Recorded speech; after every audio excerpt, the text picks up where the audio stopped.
Students, good morning.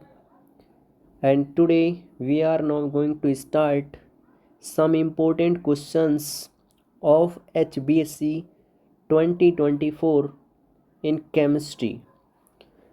और आज हम जो स्टार्ट करने जा रहे हैं सीरीज, वो अपना सेकंड पार्ट है, क्योंकि कोऑर्डिनेशन केमिस्ट्री, जिसको अपन कोऑर्डिनेशन केमिस्ट्री के नाम से बुलाते हैं, जिसका नाम कोऑर्डिनेशन कंपाउंड्स है चैप्टर का इन आवर एनसीईआरटी में, तो बहुत ही ज़्यादा लेंथी है और बहुत ही ज़्यादा ब्रॉड होने वाला चैप्टर है। तो इसीलिए इसके पार्ट्स मैंने अलग अलग बनाए हैं, क्योंकि एक सिंपल एक वीडियो के अंदर ये मुझे नहीं लगता कि आप सब क्वेश्चंस को यहाँ पे कवर कर सकते हो। तो इसीलिए यहाँ पर मुझे ज़रूरत पड़ी सेकंड पार्ट को बनाने की।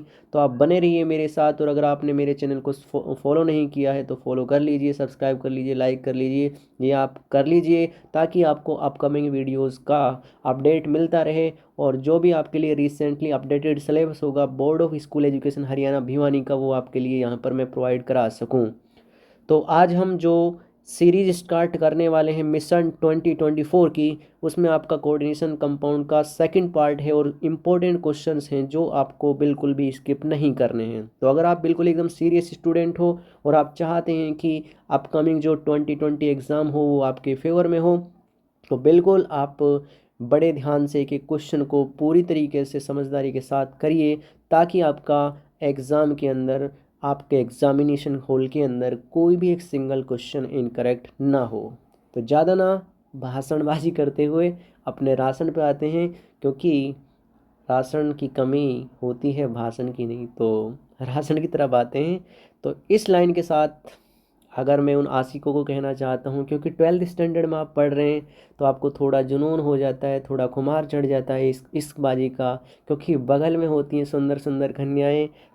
बोलना नहीं चाहिए बीइंग ए टीचर बट आजकल की जो मॉडर्न एजुकेशन और मॉडर्न इंडिया है वही मैं बता रहा हूँ, क्योंकि आप भी देखते हैं, मैं भी देखता हूँ ऑनलाइन ऑफलाइन क्लासेस में, तो यही देखने को मिल रहा है मुझे। लेकिन आपको इन चीज़ों से दूर रहना है। तो मैं इस लाइन के साथ कहना चाहूँगा कि इस कदर वाकिफ़ है मेरी कलम मेरे जज्बातों से, अगर मैं इश्क भी लिखना चाहूँ तो इंकलाब लिख जाता। ये शहीद आज़म भगत सिंह के बोल थे, जिनसे आप प्रेरणा ले सकते हैं। अब भैया मर्डर वर्डर हमारा ही मत कर देना इस प्रेरणा के चक्कर में, ठीक है। तो ज़्यादा ना टाइम वेस्ट करते हुए अपने टॉपिक की तरफ आते हैं। और आपने हमारे चैनल को सब्सक्राइब नहीं किया तो कर लीजिए इस प्यारे से चैनल को सब्सक्राइब, ताकि आपको अपकमिंग जो सब्जेक्ट हैं, केमिस्ट्री के साथ फिजिक्स हो गया, बायोलॉजी हो गया, तो सबका आपको बिल्कुल विदाउट एनी कॉस्ट सब सॉल्यूशन मिलता रहे। तो ये हमारे पास आज का पहला क्वेश्चन है, और इस पहले क्वेश्चन के अंदर ऐसा कोई चीज़ नहीं है जो आपको नहीं बनेगी, ठीक है। ये मैं गारंटी दे रहा हूँ। अगर आपने मेरे नोट से पढ़ा है या किसी भी अच्छे टीचर से, मैं नहीं अपनी भलाई नहीं कर रहा, मैं किसी भी आपका जो मेंटर है, आपका जो टीचर है, उससे पढ़ा है, तो आप बिल्कुल इजीली हर क्वेश्चन को कर सकते हैं। अगर नहीं कर पाते हैं तो आप दोबारा प्रयास करिए करने का। सो और first question that is assertion reason type question, ठीक है। पहले तो मैं आपको ये बता दूं, क्योंकि ये फर्स्ट टाइम है, पिछली जो सीरीज़ जहाँ से स्टार्ट कर रखी है उसके अंदर मैंने एसर्सन और रीजन टाइप क्वेश्चंस नहीं डाले हुए हैं। अब की बार जो रीजन टाइप, एसर्सन और एआर टाइप क्वेश्चन मैंने डाले हैं वो तो आपको पता ही होगा। अगर किसी को नहीं पता है तो मैं आपको बता दूं कि एसर्सन और रीजन टाइप होते क्या हैं। सबसे पहले बात आती है कि एसर्सन होता क्या है, ठीक है।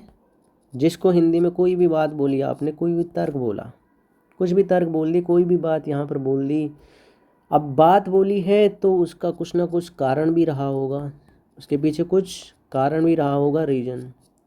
जैसे मैंने कहा कि मोनो, मैंने एक बात बोली यहाँ पर, एसर्सन बोल दिया मैंने आपसे कि मोनो मोनो के पिताजी का नाम श्री पदम शर्मा है, पदम शर्मा है। अब एसर्सन तो ये हो गया। अब इसका रीज़न दे रहा हूँ मैं। रीज़न ये है, उसकी माताजी का नाम शीला है, ठीक है। अगर तुम्हारी मम्मी का नाम किसी का शीला है तो दिल पे मत लेना बिल्कुल भी, ठीक है। वैसे भी आप वर्चुअली मेरे से जुड़े हुए हो, कोई फ़र्क नहीं पड़ता। अब मैंने कोई बात बोली कि मोनू के पिताजी का नाम श्री पदम शर्मा है, अगर है रियली तो सही बात है, एसर्शन ठीक है। अगर वो बोल रहा है कि मोनू के पिताजी का नाम पदम नहीं है कुछ और है, तो आपका एसर्शन जो उसने बात बोली है वो इनकरेक्ट हो जाएगी। क्या हो जाएगी भैया? वो बात आपकी क्या हो जाएगी? इनकरेक्ट हो जाएगी। ठीक है।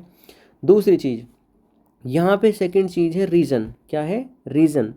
अब रीज़न के अंदर उसकी माताजी का नाम शीला है, ये शीला सही है या फिर गलत है? क्योंकि उसका नाम कुछ और भी हो सकता है, लाइक मैंने बोला पार्वती है उसकी मम्मी का नाम, तो वो दोनों चीज़ें हो सकती हैं। एसर्शन सही भी हो सकता है और रीजन सही भी हो सकता है।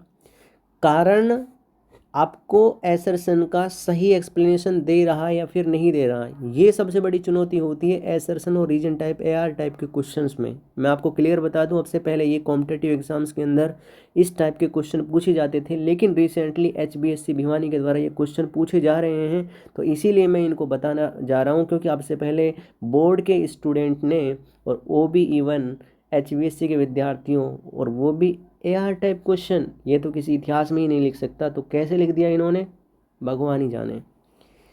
तो इसमें पहली कंडीशन ये हो सकती है कि भैया एसर्शन भी ठीक है, दूसरा आपका रीज़न भी ठीक है, और रीज़न आपका करेक्ट एक्सप्लेनेशन दे रहा है इस चीज़ का कि भाई ठीक है कोई बात नहीं है, उसकी मम्मी का नाम ये है, अगर दूसरी मम्मी तो मोनू पैदा नहीं होता, वो कुछ और ही होता।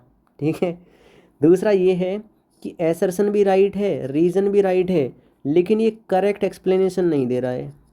मतलब अब वो बोलने लग जाए कि इनके पास एक ट्रैक्टर है, रीजन में बोलने लग जाए कि उसके उनके पास एक ट्रैक्टर है। अब ट्रैक्टर का और मोनू का और उसका क्या संबंध भाई? ट्रैक्टर से थोड़ी ना निकलेगा मोनू।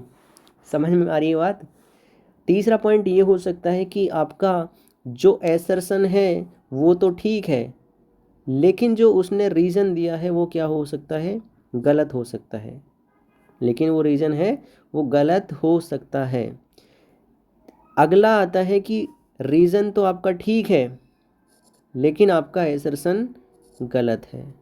तो ये मैक्सिमम पॉसिबिलिटी हो सकती हैं जो एक एसर्शन रीजन टाइप क्वेश्चन के अंदर आपको देखने को मिल सकती हैं। तो ये तो था एसर्शन और रीजन टाइप क्वेश्चन के कि क्या होते हैं क्या नहीं होते। अब हम करते हैं क्वेश्चन को सॉल्व करना स्टार्ट। तो करें। सबसे पहले सर्वप्रथम हम इसको कर देते हैं इरेज, और इरेज करने के बाद में यहाँ पर क्वेश्चन को देखते हैं सॉल्व करके। तो हमारे पास यहाँ पर एसर्शन दे रखा है कि भैया एसर्शन बोल रखा है कि CO, मैं लिख ले रहा हूँ यहाँ पर इन्होंने बोल रखा है भैया कि CONH3 का होल 6 ये दे रखा है कंपाउंड, और यहाँ पर बोल रखा है Cl3 गिव्स 4 आइंस। अब भैया ये 4 आइंस देता है या फिर नहीं देता है, ये देखने वाली बात होगी कि हमारे पास जो ये कंपाउंड है ये 4 आइन देता है या फिर नहीं देता है। सही बोल रहा है गलत बोल रहा है? तो बिल्कुल भैया आपको पता होगा कि ये वाला जो पार्ट होता है, ये वाला जो पार्ट होता है, ये वाला पार्ट, इसको बोलते हैं हम कोऑर्डिनेशन स्फीयर। Coordination sphere. और जो ये वाला पार्ट होता है इसको बोलते हैं हम आयनाइजेशन स्फीयर। ठीक है, या फिर आयनाइजेशन पार्ट होता है ये आपका, जो आपको स्क्वायर ब्रैकेट के बाहर वाला दिखता है। अब जो स्क्वायर ब्रैकेट के भीतर है वो तो आपका बिल्कुल ऐसे ही रहेगा, ये अपने पास रहेगा कुछ इस टाइप से CONH3 का होल 6, और यहाँ पर आपका प्लस के Cl माइनस, और वो भी कितना 3। अब 3 Cl माइनस को बैलेंस करने के लिए +3 चाहिए या फिर नहीं चाहिए? पूरा का पूरा एक आइन है, एक तो यहाँ से मिला मुझे आइन और 3 क्लोराइड आइन मिले, तो कितने बन गए यहाँ पर टोटल 4 आइन। तो ये आपका सही बोल रहा है कि ये 4 बोल रखा है इसने, तो ये 4 इस टाइप से। तो ये तो एसर्शन तो इसने राइट बोल दिया। रीज़न इसने बोला है 3 chloride ions are outside from the coordination sphere. हाँ भैया, इसके अंदर 3 जो Cl माइनस आइन है वो कोऑर्डिनेशन स्फीयर से बाहर होंगे, बिल्कुल राइट है। तो इसके अंदर आपको देखने को मिला है कि यहाँ पर आपके जो एसर्शन है और रीज़न है वो दोनों ही क्या है यहाँ पर करेक्ट हैं। तो आपका राइट आंसर कौन सा हो जाएगा, पहला, कि इसमें जो स्टेटमेंट है एसर्शन और रीजन वो दोनों ठीक हैं, और जो आपका करेक्ट एक्सप्लेनेशन दे रहा है एसर्शन वो दे रहा है। ठीक, कोई दिक्कत तो नहीं है यहाँ पर। अच्छा, नेक्स्ट क्वेश्चन और भी ज़्यादा simple. On adding AgNO3 solution in 1 mole PdCl2 4NH3। आपने वर्नर कोऑर्डिनेशन थ्योरी पढ़ी होगी, और इस वर्नर कोऑर्डिनेशन थ्योरी के अकॉर्डिंग यही देखने को मिलता है कि मेरे पास दो टाइप की प्राइमरी और सेकेंडरी वैलेंसीज होती हैं, जहाँ पर मैं PdCl2 4NH3 ये अपने पास एक कोई कंपाउंड है, इसके अंदर बोल रहा है कि वॉन एडिंग AgNO3, मैंने इसके अंदर क्या डाला, AgNO3 डाल दिया। आगे बोला इसने 2 मोल ऑफ AgCl मिल रहे हैं, यहाँ पर कितने मोल मिल रहे हैं, AgCl मिल रहे हैं। तो इस 2 मोल AgCl मिलने का मतलब क्या है कि जो यहाँ पर 4NH3 हैं, then the secondary valency of palladium will be, तो यहाँ पर वैलेंसी कितनी हो जाएगी आपकी, सेकेंडरी वैलेंसी 4 हो जाएगी। तो बिल्कुल सिंपल है, इसमें कोई दिक्कत वाली बात नहीं है, आप बिल्कुल बेझिझक होकर इसका आंसर कर सकते हैं। Next question, the oxidation number of cobalt in KCO, cobalt का निकालना है यहाँ पर। तो आपके पास जो पोटेशियम है उसका प्लस का होता है 1, साथ में यहाँ पर जो आपको कोबाल्ट दिख रहा है वो तो x मानना पड़ेगा, और कार्बोनिल है 4 और एक कार्बोनिल का होता है 0। तो यहाँ पर जो कोऑर्डिनेशन नंबर निकलेगा x = -1। So our correct answer that is C। Next, which type of isomerism present in CrNH3 का होल 5Cl Br। अब यहाँ पर देखिए, एक क्लोरीन यहाँ पर स्क्वायर ब्रैकेट के भीतर है और एक ब्रोमीन है वो बाहर दिख रहा है आपको। सेम ही कंडीशन उल्टी हो गई, यहाँ पर क्लोरीन बाहर चला गया और ब्रोमीन भीतर आ गया। तो यहाँ पर अगर मैं इनके आइंस को यहाँ पे डिसोशिएट करने जाऊँ तो मेरे को पता चलेगा कि अगर मेरे पास, मैं आपको बता दे रहा हूँ, CONH3 का होल का 5Cl, एक तो ये पॉजिटिव निकलेगा आपके पास, और साथ में क्या निकलेगा आपका Br- निकलेगा। यहाँ पर क्या निकलेगा आपका Cl- निकलेगा बाहर। ठीक है, यहाँ पर इसकी जगह Br हो जाएगा, बस कुछ नहीं। तो कैसे रिलेट कर रहे हैं, यहाँ पर क्लोराइड आयन मिल रहे हैं, यहाँ पर ब्रोमाइड आयन मिल रहे हैं मुझे, तो आइंस की फॉर्म में मिल रहा है, इसीलिए ये अपने कौन सा हो गया, आयनाइजेशन आइसोमेरिज्म। बाकी कुछ भी नहीं है। लिंकेज आइसोमेरिज्म वहाँ पर होती है जहाँ पर आपकी 2 डोनर साइट होती हैं, और वो भी स्पेशली इन एम्बिडेंटेड लिगेंड, वो वाला। दूसरा जियोमेट्रिकल आइसोमेरिज्म तो पॉसिबल नहीं है, क्योंकि उसके लिए हमें स्टीरियो आइसोमेरिज्म के अंडर जाना पड़ता है। तीसरा ऑप्टिकल आइसोमेरिज्म है, वहाँ पर आपके मिरर इमेज शो होती हैं, वो भी यहाँ पर पॉसिबल नहीं है। तो आपका डी ही राइट आंसर हो जाएगा, ionisation isomerism. Here is fifth question. Fifth question आपसे पूछ रहा भैया बड़ा सिंपल क्वेश्चन है, कोई ज़्यादा कॉम्प्लिकेटेड बिल्कुल भी नहीं है। आप बेझिझक होकर चिंता बगैर इस क्वेश्चन को आसानी से सोल्व कर सकते हैं। तो यहाँ पर आपसे पूछा गया है कि CuCN का होल 4 2 माइनस इज, कैसा है ये, इसका हाइब्रिडाइजेशन कैसा होगा। तो आपको क्या ध्यान रखना है, बताइए क्या ध्यान रखोगे आप। हाँ, वेरी गुड। यहाँ पे आप ध्यान रखोगे कि हमारे पास जो साइनाइड है वो स्ट्रॉन्ग फील्ड लिगेंड है या फिर वीक फील्ड लिगेंड है। तो इसके लिए इसको आपको करना पड़ेगा सॉल्व। तो थोड़ा सा देख लेते हैं इन शॉर्ट कि हमसे क्या बोला जा रहा है। थोड़ा सा मार्कर सेलेक्ट करते हैं यहाँ से हम। मैंने मार्कर सेलेक्ट किया यहाँ से ऐसे। आपको भी पता है, पहले निकालता हूँ मैं इसका coordination number, oxidation number CuCN का होल 4, और यहाँ पर बोल दिया मैंने 2 माइनस एक्स लिया मैंने। यहाँ पर 4 साइनाइड, एक साइनाइड का -1 होता और नेट चार्ज कितना -2। तो एक्स की वैल्यू आप फाइंड आउट करोगे तो कितनी आएगी, +2। कितना आएगा भैया, +2 आएगा। अब यहाँ पे बोला गया है कि Cu है अपने पास, Cu की बात कर रहे हैं, तो इसको थोड़ा सा पीछे ले जाना पड़ेगा, पीछे ऑक्सीडेशन नंबर।